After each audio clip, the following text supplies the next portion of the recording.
Hello, and welcome to the PvA Nightly Rundown. I'm your host, Luke Crofts, and it is the nightly gaming show where we run through all of the news that you might have missed throughout the day so that you don't look like a freaking idiot at the water cooler tomorrow. Hope everybody is having a wonderful Tuesday. Hopefully this is your Thursday. Hopefully you guys are going to get to enjoy a short week like I am, which I'm very much looking forward to.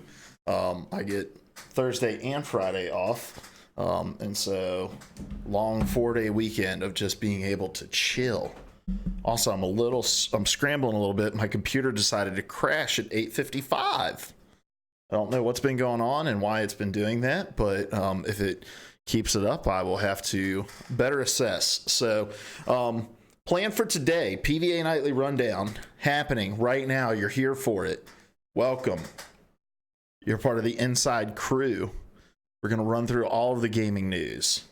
And then Season 2 Apex Legends starts today. I'm getting the update downloaded currently. Gonna play it. You're going to watch it, and you're going to love it. All right? So that's the plan for today. Hopefully you guys are excited about it. I know I am excited about the new season. We're going to talk a little bit about the season, look at some of the content. We're going to talk about Mordhau. We're going to talk about Epic. But for now, we're just going to chill for a second, get our bearings about us. Because, like I said, scrambling a little bit. Got myself a nice cup of agua. It's been hot as hell in Virginia this week.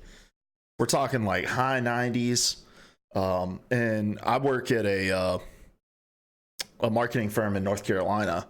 And Tuesday's the day I go into our office, and we've got like black tile throughout the office. Oh man, what is going on? My computer is acting a fool right now. It's like, oh, it's encoding, high encoding. And so hopefully we don't lose the stream or anything like that. But yeah, so we've got like black tile throughout, and I don't know what we keep the air on, but it feels like it's 80. So I just sit in there and like sweat, and then after lunch I get super sleepy. And so today I had lunch plans with a coworker. We were gonna go out to eat, and I always like to scout places out before I go, and so that I can have some recommendations. I'm not one of those guys when I go out to eat that I'm like, whatever, it's up to you. Like if somebody has a preference, then that's fine. But I don't like getting in the car and trying to figure it out, when I'm going with like people from work. And so being a vegetarian also, I don't like to be super difficult. I don't like to be like, well, I'm a vegetarian. Where can we go? Either I'm going to find a vegetarian option wherever the person I'm going with is wanting, or I'm going to pick somewhere that's got good options. And so today I was like, man, real excited. We found this little taco place near our office. It's like less than 10 minutes away. And I was like, all right, we're going to go here. They have like the craziest tacos. Like they have a fried green tomato taco that I was really excited about checking out. What else? Let's see. Hold on. Let me just pull this place up. Let's see. What was the place called? Was it called Tantrums? Nope, it was not called Tantrums. What was that place called? I'm not going to be able to find it now. Okay, it's okay. It's whatever. But anyway, they had all kinds of crazy stuff. They had a Brussels sprout taco. And I was like, not interested in trying it because I thought it would be good, but mostly interested because I was like, this has got to be two super weird textures going together. Let's see. I do want to find it because they had some other options as well. I know this is great television. Here we go. 10 best vegetarian restaurants in the city that I work in. What was it called? Oh, okay, there it is. I thought it was called Tantrums. It's not called Tantrums. It's called something else. So let me just read off some of these crazy vegetarian tacos that they've got at this place. And I was like super pumped to go here because like I was being decisive. being like, this is where I want to go eat. They have a fried green tomato taco, which I already said. They have a lentil quinoa taco, which sounded awesome. They had a fried rice taco, a Brussels truffle taco, and they also had fried corn on the cob. So I was like, man, this place is gonna be dope. So we get in the car, we drive to the restaurant, and we're pulling up, and the guy's like, man, I've been here before, and it's normally not this like empty. What the world's going on? So we pull into a parking spot, walk up to the door. There's a sign on it that says closed until July 8th for 4th of July. This restaurant took an entire week off of work to celebrate America, baby. That's epic. Was I disappointed that I didn't get to try these delicious tacos? Absolutely.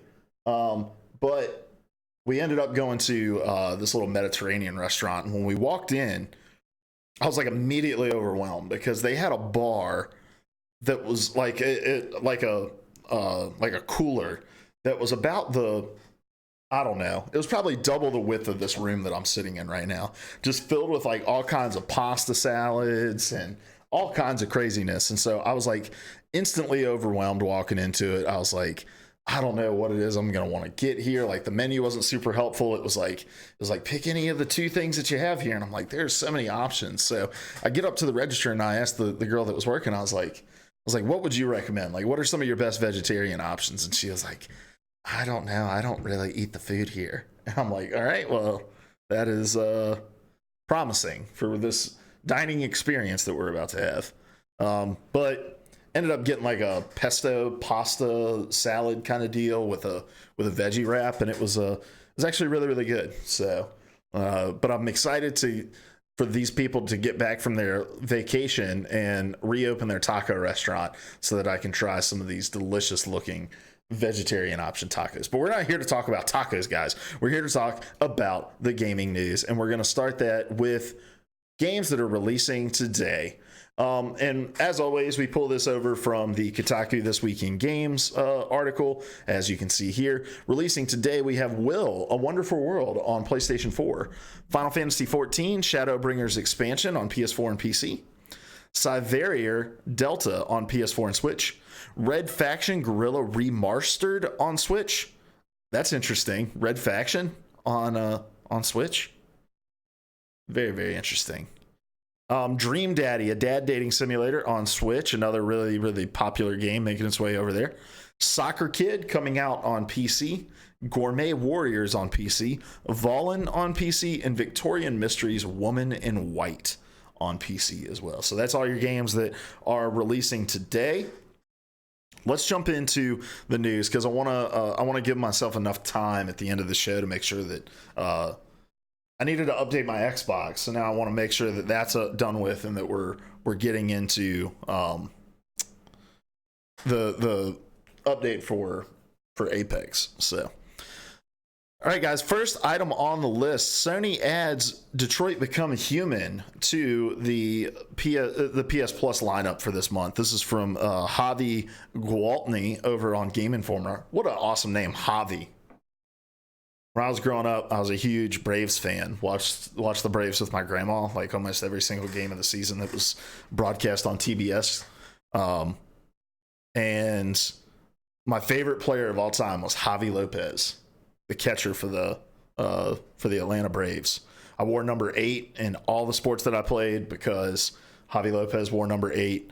So Javi's just dope name. But he writes, Detroit Become Human proved to be one of 2018's more divisive games. While some praised its ambitious storytelling, others found the way it handled its themes about technology, classism, and racism to be underwhelming. If you haven't played the game yourself yet, PlayStation Plus has made it one of this month's offerings so subscribers can find out on which side of the fence they fall. Interestingly enough, Pro Evolution 2019 was supposed to be the original offering for this month, but Sony replaced it at the last minute with Detroit for unspecified reasons, and here's the statement from Sony. It says, quote, "Update, we are making a swap to the PS Plus games lineup for July. This month, we are adding Detroit Become Human Digital Deluxe Edition, which includes Heavy Rain, to the July games lineup instead of Pro Evolution Soccer 2019. We apologize for any inconvenience." If I remember correct, was it Beyond Two Souls? Was it Beyond Two Souls that was the PS Plus game? I think it was Heavy Rain. Is this the first time that a game has been a part of the PS Plus lineup twice on the same platform? That's pretty interesting. But what else is interesting about this is that today was the day that these games were supposed to come out. We had been told Pro Evolution Soccer was going to be one of those games, and then they pulled this 180. Not only do they pull a 180, but then they tell us that one of the biggest, not first party, one of the biggest exclusive games to come to PlayStation is going to be in the library. And the lineup for July, I think, was pretty underwhelming because it was Pro Evolution Soccer and what was the other game? PlayStation Plus games for July. Why did it auto fill in May? Here we go. Here's the PlayStation blog. I think that, Horizon Chase Turbo. Which I know a lot of people saw Horizon and was like, what? And if you're doing like social media well, you put a custom title in to where Chase Turbo gets cut off so that it looks like July PlayStation Plus games, Detroit Become Human, and Horizon ... And people are like, holy shit, it's Horizon Zero Dawn, and you're driving clicks. But it's not Horizon Zero Dawn. It's Horizon Chase Turbo. Enjoy classic arcade racing games. So I think for a lot of people who aren't into sports and aren't into these arcade racing games, July seemed to be pretty disappointing, especially given that we had just come off a month that had the Handsome Collection as a part of it, the Borderlands Collection, which made the DLC, the new DLC, available for people as well. And so I'm interested to know what happened. I doubt we'll ever know what happened with the Pro Evolution Soccer thing. I'm not sure how fragile these deals are leading up to the release of it. If perhaps, is it Konami that publishes Pro Evolution? Let's see. Pro Evolution. You guys are learning along with me. I'm pretty sure it's Konami. Publisher. I cannot type. For some reason on the mechanical keyboard, like I love it to play games, but when it comes to typing stuff out, I'm not used to it yet. Yeah, it is. It's published by Konami. So I don't know if maybe Konami came in at the end and was like, hey, we don't want to do this anymore. Or if Sony was listening to the disappointment that people were having and thought, okay, well, we're going to switch it out. I would have to imagine something like that would need to be prompted by the publisher of the game that's coming, though. Because I imagine there's some sort of payout that would take place, and if Sony were to back out of that, there would either be some sort of kill fee, or they'd maybe be on the hook for the entire fee that they wouldn't cover. I'd love to know how like the economics of a PlayStation Plus deal works, because the biggest one that comes to mind, right, is Rocket League. When Rocket League was made available, and Psyonix was like, that is what made our game viable. And I don't know if that's because it created such an install base that it allowed that their microtransaction market took off, or if Sony pays per download from the PlayStation Plus, or if it's just like a flat rate of, hey, we'll give you X amount, you're going to be featured in our lineup, and you can leverage that however you want in game with microtransactions and expansions and cosmetics, those sorts of things. So, yeah, if you want to play Detroit Become Human, though, which is a game I've been interested in that I haven't really wanted to shell out money to try, then you can try it for free this month if you are a PlayStation Plus subscriber. It's just water tonight, guys. No shock top, no blue moon. It's just a red Solo cup full of water. Or is it? All right, let's move on. Next story on the list, the Apex Legends Season 2 launched today, and alongside that, they released all of the different cosmetics that are going to be a part of the pass. This is not a good article. Let's see. I was putting together the show notes on mobile today while I was doing a couple other things, and so I didn't get one that had a good. Let's see. Let's see if this has a. I need one that's got like a gallery, right? So that we can see this stuff. Because okay, well, I doubt. Milky, I did get a code in there. I have not had a chance to check it out, dude. I haven't had a chance to stop and look at my whispers at all. So I'll check it out over the long weekend and see what it is. Let's see. Do I have my Twitch pulled up here? Let's see.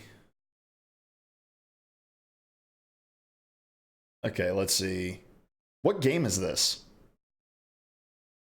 The Cycle? I don't know anything about this game, Milky.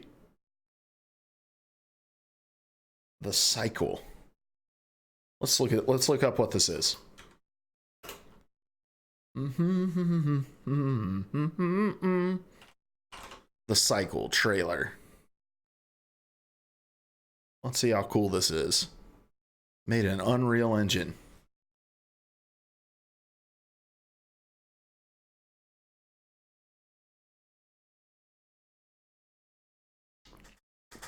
Do you know how long this alpha lasts?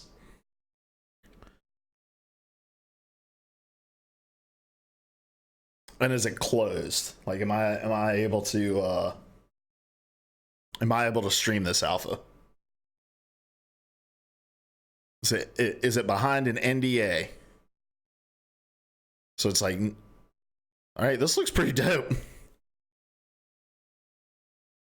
It's like Destiny meets No Man's Sky.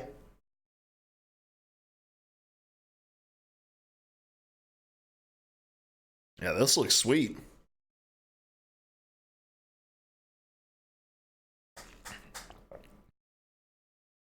Also meets Fortnite, obviously, with the aesthetic we've got going on here.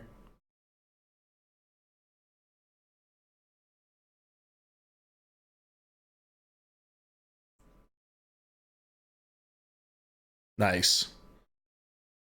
Yeah, if this is a game I can stream, I'll look into it, and I may redeem one of those codes because I'd love to jump in and see what this is like. If it is closed, I'm not exactly sure how I would leverage giving that code away on stream because I don't know how many people know what this game is. But I appreciate you sending them over. But yeah, this game looks pretty dope. I'll look into it after the show tonight and see, or after the stream tonight. All right, this isn't going to be a gallery either. Come on, Polygon, how are you going to do this to us? All right, let's just scroll through here, talk about these skins. Let's zoom in a little bit so that you guys can actually see. All right, so here are our skins that have been revealed for the new season of Apex. Level 1 Bangalore. I don't know, man. For some reason, the cosmetics in Apex just don't really speak to me. I don't know how you guys feel about it, but they all look very samey with different like textures applied to them or colors applied to them. But for the most part, like this just looks like all of Bangalore's other skins, just with different fabric and different textures, different colors. Like whereas with Overwatch, right? Like they completely transform their characters. You can still tell who it is, but they really go all out in making these events feel special. But like the skin just looks like something you'd be able to regularly unlock. Same thing with like Fortnite, you know?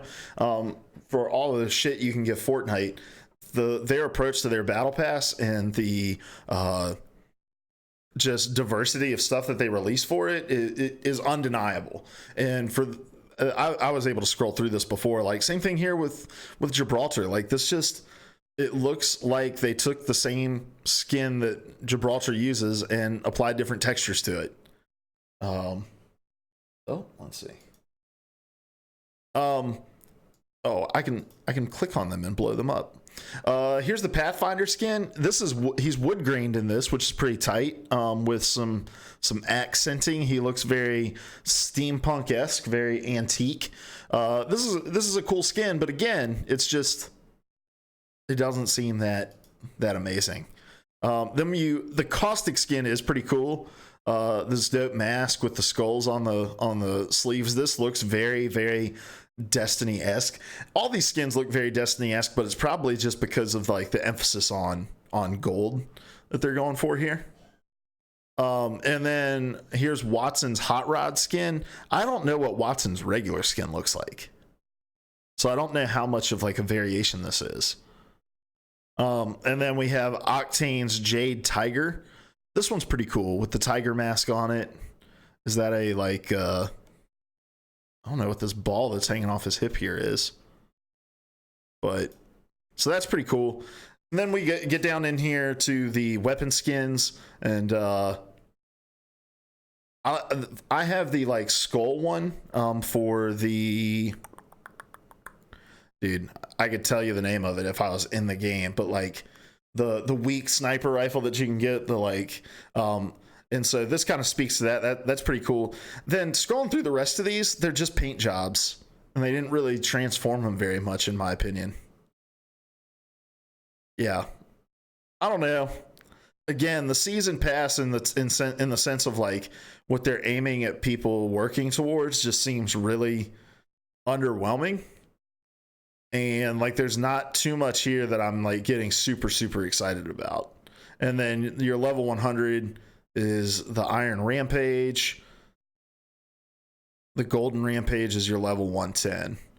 And those are pretty cool skins, but to me it's like the level 1 weapon skin that you get here is the coolest skin out of everything until you get to level 100, right?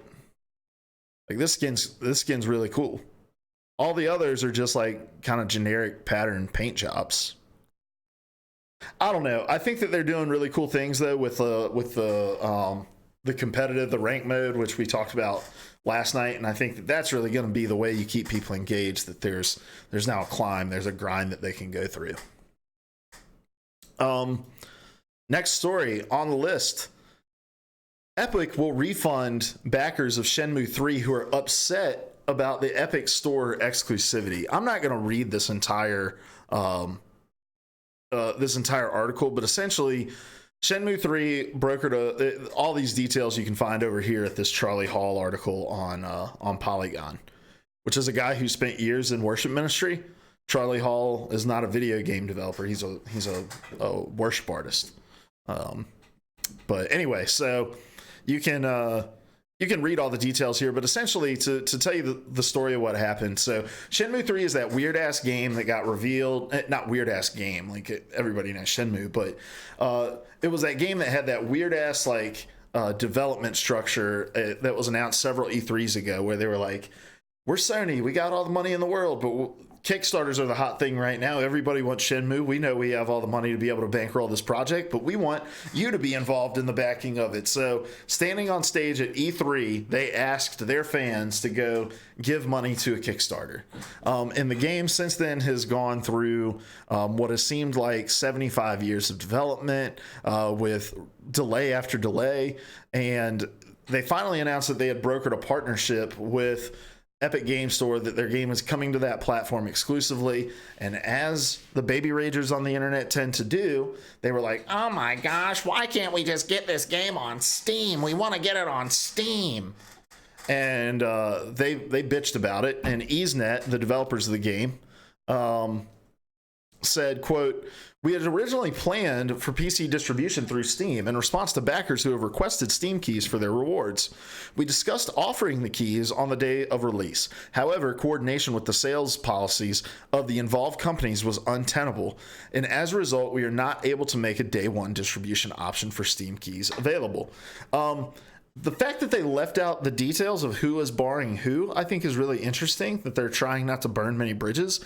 I think if this was a result of their partnership with Epic, especially given what we're about to talk about in this story, they would come through and say, hey, Epic's not allowing us to do this, so instead we're gonna go this route. I think that Steam is likely the one who came out and said, and this is just speculation, right? That Steam is the one who came out and said, sorry, you're going to be exclusive on Epic. We're not going to let you distribute Steam codes if it's not going to be available on our platform, because Steam hasn't seen any of that money yet, right?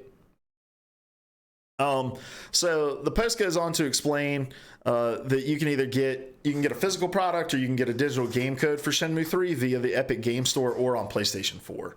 But if none of those options work for you, you can request your money back.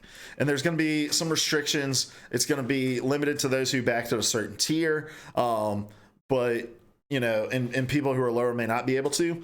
But then this is the interesting wrinkle here. Tim Sweeney says Epic is funding the cost of all Kickstarter refunds resulting from Shenmue 3's move to the Epic Game Store, so that refunds won't reduce EaseNet's development funding. Very, very interesting.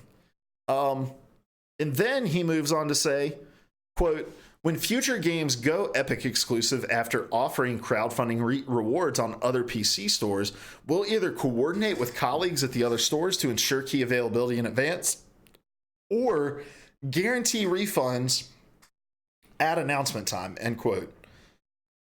Now look, Epic has the money to throw around to purchase goodwill, but this is a move that says, we understand that people are upset about this. We want to make it right in every way that we can make it right. We're being barred from making it right in some regards, rather than EaseNet having to take the hit from their development. The whole reason that they broker this deal is, number one, it gives equity and power to the Epic Game Store to say that this game is exclusive for them. But they also do it because they're also doing it because they're saying, like, look, this 70-30 revenue generation split that people have to suffer through to have their games on Steam is just, it's ridiculous, right? Like they're saying we got this 88% to 12% revenue split over here. They're trying to put the screws to Steam and say, look, we will give up all of this exclusivity that we're chasing after if you just do right by the developers that allow your platform to exist to begin with. And I don't know, man. Like, I know Epic gets a lot of shit, and I think Epic deserves to get shit for many things, but their approach to the Epic Game Store, I think, is good business. I think it is good overall for the industry. And I think that they are constantly slapping down gamers that are raging over these things and telling them to grow the fuck up. You have to download another game launcher in order for you to be able to play this game? And you're going to bitch at EaseNet for trying to look at options that are going to help them to maximize their dollar, when the only way they could get this game made was for them to go to Kickstarter. This is possibly a financial move that's going to set them up for long-term viable success, and you're bitching about having to download another player just to be able to play it? And Epic's like, we're not going to let EaseNet foot that bill. We're going to foot the bill for them. And you know what that does? It gives them another chip to put on the table when they go and they talk to other developers, when they talk to other publishers, and they say, hey, look at how we try to do right by our developers. Think what you will about Epic Games. And I've spoken ill about their culture of crunch when it comes to Fortnite, but when it comes to these sorts of things, I think that these are stand-up moves. And are they competitive? Do they give them a market advantage? Is it all just like PR and positioning? Yes. But I do think that Epic believes that creators are the reason that these platforms can exist, and it is not on those platforms to gouge them. I don't know. What do you guys think of this move? I think that I like it. I think it's a great look for Epic. I think Epic has taken a lot of these situations and been able to turn them on their head. For Epic to come out and say, hey, we'll stop with the exclusivity if you have a better split. Let me know in the comments down below, or let me know in the chat if you're hanging out. Yeah, it's a stand-up move, even if it is good for PR. Like, I don't get this idea that, like, you can't make the right decisions and be able to benefit off of them. It's like, well, none of us would make the right decision if we weren't benefiting off of them in some way, shape, or form, Even if it's just like I get a good sense of fulfillment when I do something good. Like, you still do that thing that's good because of some sort of positive impact that it has on you as well. I don't know, man. Like, I have tried. I really have. I have tried really, really hard to read why people are so upset about this with Epic Games and the store, and the only things that I can come up with are like people think it doesn't have many features, and it's like, okay, well, sure, it's a brand new platform, they're figuring it out. Steam has existed for years and they still don't do it well. Then there's the whole like data thing, like, oh man, Tencent owns a huge stake. Like, if your goal in gaming is to avoid Tencent, good fucking luck, man.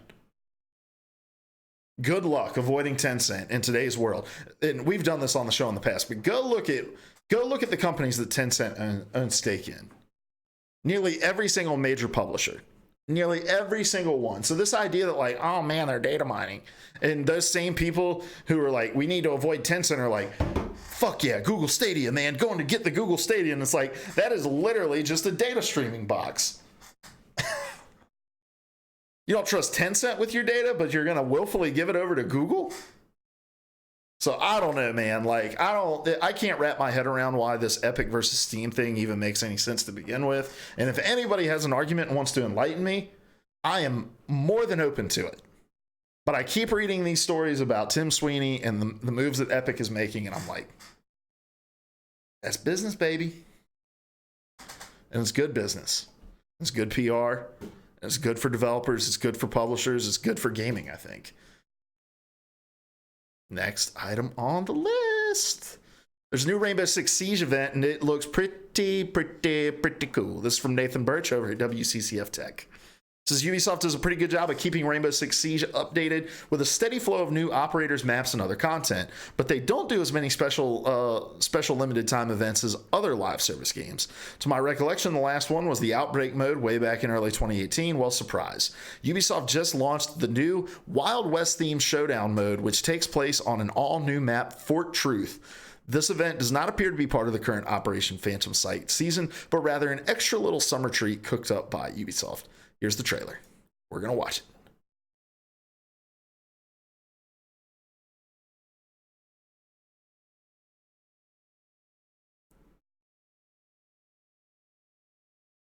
Also, I don't know why we aren't getting desktop audio, guys. I apologize. Let's see. Oh, that's why. Well,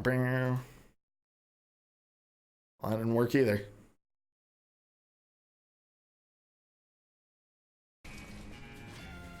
There we go.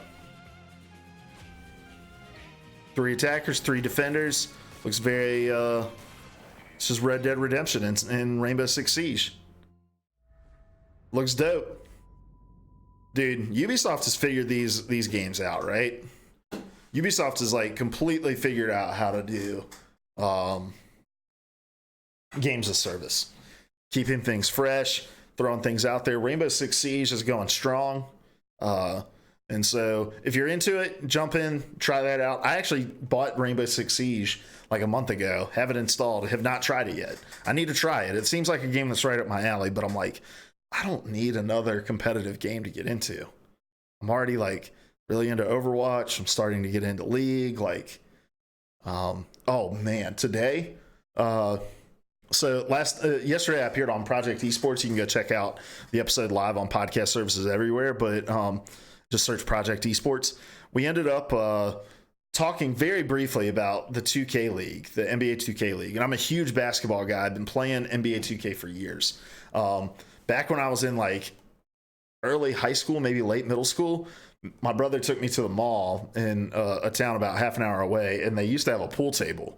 And this was back when all 2K sports games were like $20. We're talking like 2000, like NBA 2K5. And I was like, if I beat you in a game of pool, you have to buy me NBA 2K5, and if you beat me, I'll buy it for you. My brother was like, all right, sounds like a deal. And so we played pool. I ended up beating him. He bought me the game, and so I've loved 2K for a long time. And I was like, I've just never really gotten into the league. Like, I know that they started it. I know that they've attached it to real NBA teams. I've just never really gotten into it. So today I decided I'm just going to pull it up and like have it on in the background while I'm working. Guys, NBA 2K League is dope. It is so cool. So they like the way they have their arena set up. We talked about this on Project Esports last night as well. Like the crowd sits around them. It's in a very small arena, but it's really cool. Like feels very NBA-esque. And then there's like they're set up in the center and they're facing each other, and they've got mics that are on the team so that like you can hear what they're doing. And there is so much shit talk. It is so cool, man. The players, like after a big play, they're standing up and they're like shouting across at the other players, and like they get technical fouls if they like throw around F-bombs and stuff. It's really, really, really cool. And I think more esports need that. Like they need that lively atmosphere. And I know that that's boiled over. There was like a fight in the 2K League earlier this year. And I'd rather not see that kind of stuff, but the passion that leads to those kinds of moments, like I think is really cool to see, and they've really fostered that in the 2K League, it seems. Rainbow Six Siege, Milky513 says, Rainbow Six Siege almost 2 years later, pretty impressive. They keep Watch Dogs going for almost 3 years, so Ubisoft knows how to squeeze every little drop they can from it. Dude, For Honor continues to get content updates.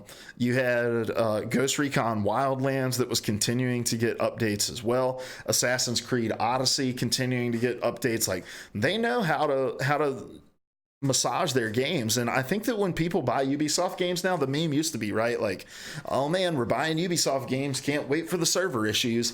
And now I think the reputation for Ubisoft is, we know we're going to get value out of this game. Even if it stumbles a little bit out of the gate, they're not going to abandon their titles. They're going to try to make them better, and you're at least going to get what you paid for out of it.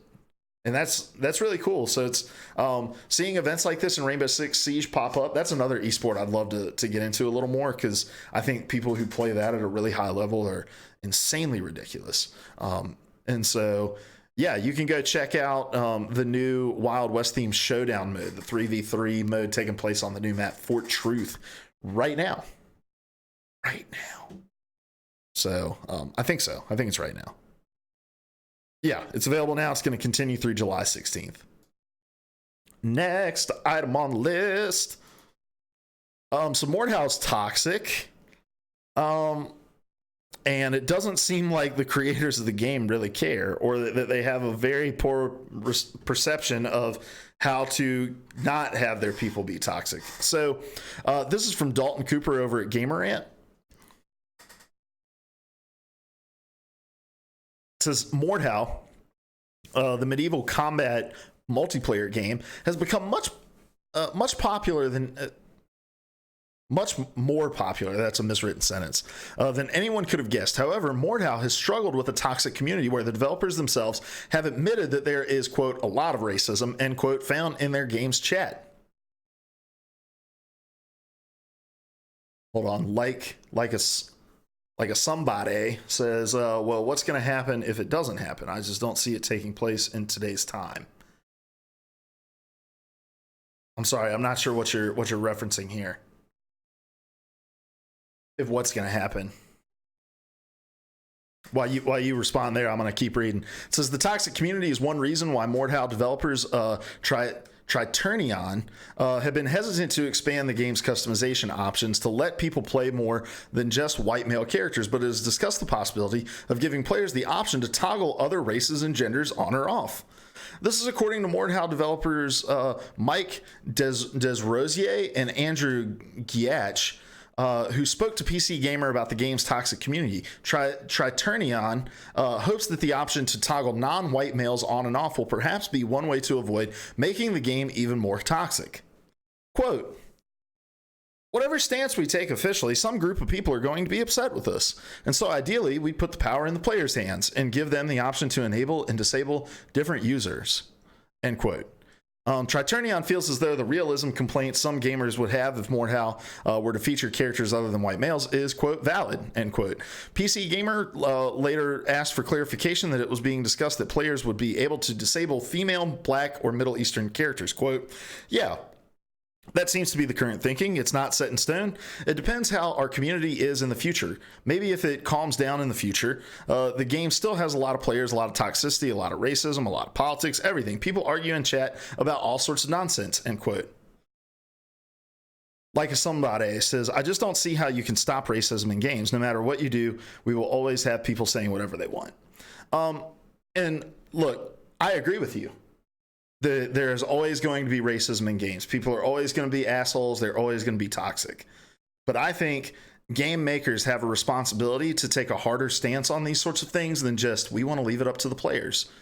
And this idea that like some people are going to be upset regardless of what decision we make. And it's like, well, here's the thing. Like if the option is we either upset people who are upset by racism or we upset racists, I would much rather upset racists. Like if your game is this toxic, there are things that you can do to help stymie it off. You can put chat filters, and I know that they've talked about, well, if we put chat filters, people are just gonna work around it. Yo, like a somebody. Well, thank you for the follow, my dude. And I appreciate the follow because we're having a discussion, and that's what this show is all about. It's all about talking about gaming news, even if we don't necessarily agree on it. But I do think that developers do have a responsibility to at least establish what their ideal community does look like. And if you just let toxicity run unchecked, it's going to fester, it's going to grow, and it's going to become even more noteworthy. And the thing isn't to like give players an option to turn off the thing that offends them or makes them upset. This whole idea that like, well, it's not very realistic. It's like, that still doesn't give you an excuse to be an asshole about it. Like there's a way to have an honest discussion and say like, look, in the time period that this is set in, this isn't, but to come into a game and to just be completely toxic in chat, that's something completely separate from a conversation around realism. And just giving players an option and not have to encounter it, to not have to see it, is not taking care of the problem.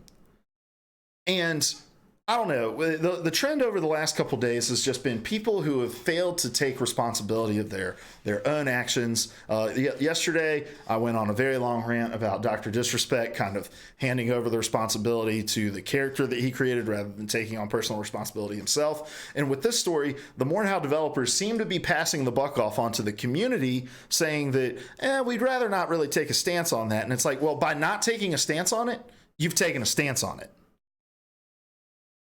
Right. So like if somebody says, yes, I agree, but the game devs can't go into it thinking, quote, we are going to get rid of all these racists, end quote. I definitely think they should filter it, though, to make the community more friendly. Exactly. And here's the big thing. Like, I am not a believer that just because you can't solve the whole problem doesn't mean you shouldn't try to solve a part of the problem.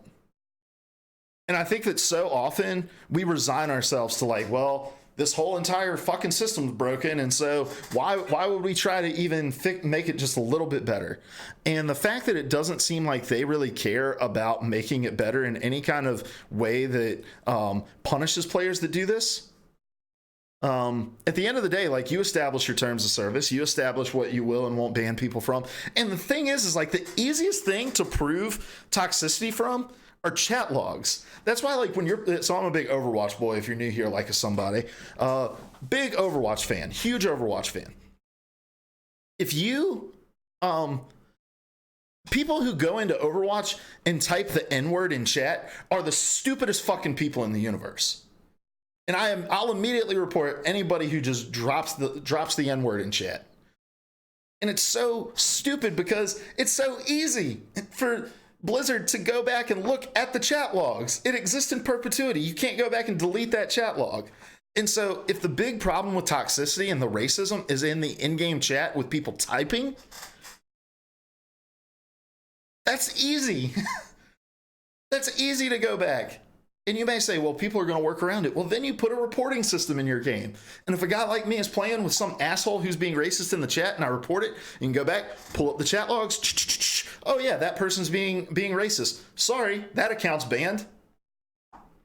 It's a good thing Mordhau doesn't have voice in game. I couldn't imagine that. Which is, I don't know. I've never played Mordhau, all right? So I can't speak to the way that the game is set up, but the fact that it doesn't have in-game voice chat and all of this toxicity is taking place inside the game's typed chat just means that they don't want to dedicate the manpower that would be necessary to deal with it in a meaningful way, because it's the simplest problem to have. Now, if everybody was getting into the open mics and, you know, spouting the N-word and saying racist shit and saying misogynistic shit over the chat, like, that's a little harder to police, because then you can just start reporting anybody for racism. But the fact that there is a log that exists in perpetuity that's actionable and you can go back and pull out, like, I don't know, man. I'm very passionate about this stuff because I don't like passing the buck. If you have created a problem and you recognize that there's a problem, which they clearly do, be better.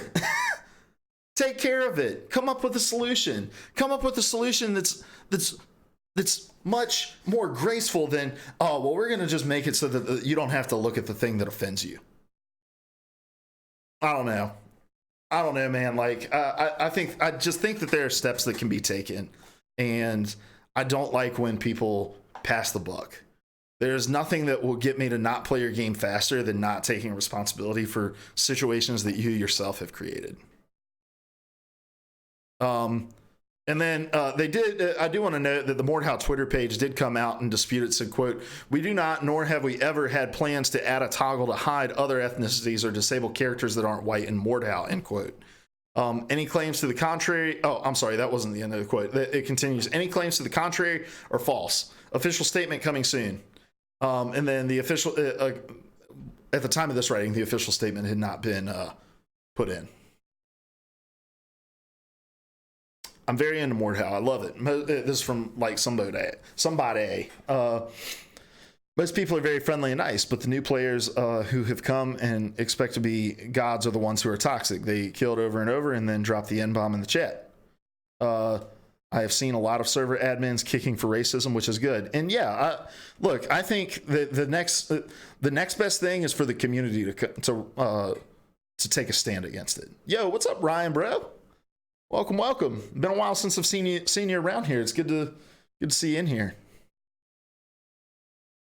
Yeah, and so I think that it's cool. Like, and look, I understand that a bad apple can spoil the bunch, and that this is likely not the overwhelming majority of people. But it's obviously caught people's attention, and it's obviously at least somewhat of an issue. And I think it is a good thing that if Triturnian isn't gonna deal with it, then the community needs to come together and oppose it as well. So good insight though, man. Like I said, I'm not into Mordhau. I've watched streamers play Mordhau. They seem to have a really good time with it. But to me, and now it becomes more about supporting creators' ignorance, right? But yeah, anyway, good discussion, guys. Also, if you're new here, my name is Luke. I'm one of the three hosts of a weekly gaming podcast called PvA Radio, which we'll actually be recording our episode live tomorrow at 9:30. I do the show every single weeknight except for Wednesdays when we do our weekly podcast at 9 p.m. Eastern time, where we walk through all of the gaming news. So if you're here, make sure you hit that follow button. It's always greatly appreciated. And if you want, you can also sub to the channel. You can either do that at the tier 1 level, or you can, if you have Twitch Prime, if you have Amazon Prime, you have Twitch Prime, which means you get 1 free sub a month and you get to see me dance up in this corner. So yeah, next story on the list, boys and girls, and final story on the list. Cuphead DLC. Oh, wrong button. Oh, here we go. Hold on. Let's go back to chat. I feel like somebody says, I feel like some sort of reporting system should be given. Chat logs get sent back to the game devs, and then every player has 3 strikes, and when you get to 3, it's a ban. Yeah, I totally agree. That's the way that I think almost every single game that has an in-game chat works. That's how, I don't know what the strike rule is for Overwatch or anything like that, but you know, Overwatch, they can quickly review chat logs. Yeah, so I think that's the solution, right? And now it's just about, are you willing to dedicate the resources to make that possible, whether that's developing some sort of algorithm to be able to identify racist language in chat, or by actually manning a report desk. Then Ryan Bro says, don't mean to interrupt, but Kemba to Boston, wow. And as you know, Ryan Bro, I am a huge Boston fan.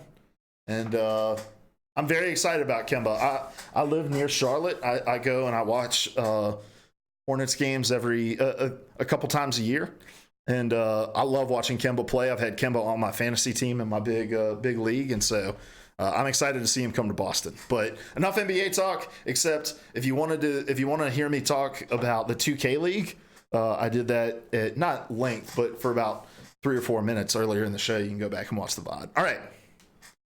Next story on the list. This is from Game Informer from Brian Shea. Cuphead's Delicious Last Course DLC is delayed to 2020.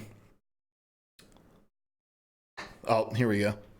Milky513, how big is that developer? Do they have the manpower to man the chats? Are they claiming to not have the funds or the people to do so? That's the thing. I'm not positive how big they are, but if this is a big enough problem, you need to find the ability to do it. Whether it's from like a software side, like an algorithm building, or you dedicate people to it. I know they're a pretty small studio, but if this is a problem, you need to find a way to curb it. I don't think that's an excuse to say, especially given the success that Mordhau's found. Not an excuse to me. Because if you're going to create an online game and that attracts an online community, it's on you to shape what that community looks like. In my opinion. Others may disagree. But it just doesn't seem like something they're interested in doing. I think that this success is something that is new to them, that was unexpected to them, and I think for them it was just like, well, if we try to shake it up any, we may ruffle some feathers, piss some people off, and lose some of the people that we've attracted. And I think that success can make you hesitant to make hard decisions, and I think that's what we've been seeing with Mordhau. Moving on. So yeah, this is from Brian Shea at Game Informer. It says Cuphead continues to get more content by way of free updates, but fans were eagerly anticipating the launch of the Delicious Last Course premium DLC that was announced last year for a 2019 release. However, developer studio MDHR took to the Xbox Wire today to provide an update to fans with one piece of information, letting players know they'll need to wait just a bit longer than expected to dive into the new content. Quote, "Our highest priority is making sure this new adventure meets the meticulous level of care and quality we always strive for," end quote. Co-director Chad Moldenhauer said in the Xbox Wire blog post, quote, "We want to be absolutely certain that this next adventure feels at home in the world of Cuphead and is full of moments that surprise and delight players. Furthermore, the development of the original game taught us a great deal about the importance of making things in a way that's healthy and sustainable for the team," end quote. So there's going to be a lot of big updates that come to this game when this expansion comes out. And so they want to take their time with it. I don't know if you guys have ever read about the development of Cuphead, but it was literally for the longest time 3 people working on that game. 3 people. And all of the levels are hand drawn. All of the there was a meticulous level of detail that went into creating every single aspect of this. There's nothing procedurally generated in that game. It is all placed by hand. And so I think that they saw from that how draining it can be, and I think that team has since gotten bigger, and they want to ensure that those people who are new don't have to go through that same kind of rigorous crunch to get things across the finish line as they did. And I applaud that. I am never gonna scoff at a developer who puts their personal mental health and the mental health of their staff ahead of a deadline. You will never hear me say anything negative about that. So yeah, if you're looking forward to it, keep looking forward to it. Keep being excited about it. That game is great. I'm sure any content that comes from it is going to be great as well, but you're just going to have to hold on to your butts for just another second. All right, guys. That's going to do it for this part of the show. Now, if you're over here hanging out on Twitch, I am now going to go and play Apex Legends with my friends, and I'm going to stream it for you guys here. We may even turn on song requests. We may even be able to hang out. You may get to see me get 0 kills in a game. You may see me be the kill leader in a game because I'm very terrible at it. But I'm going to end it for the YouTube audience right here. If you're watching over on YouTube, of course, we appreciate you. This has been the PvA Nightly Rundown. We get together each and every week to walk through all of the gaming news that you may have missed so that you don't look like a freaking idiot at the water cooler tomorrow when they're like, man, I really can't wait to play the Cuphead DLC next week. And you're like, joke, comes out in 2020, baby, because I watch the show.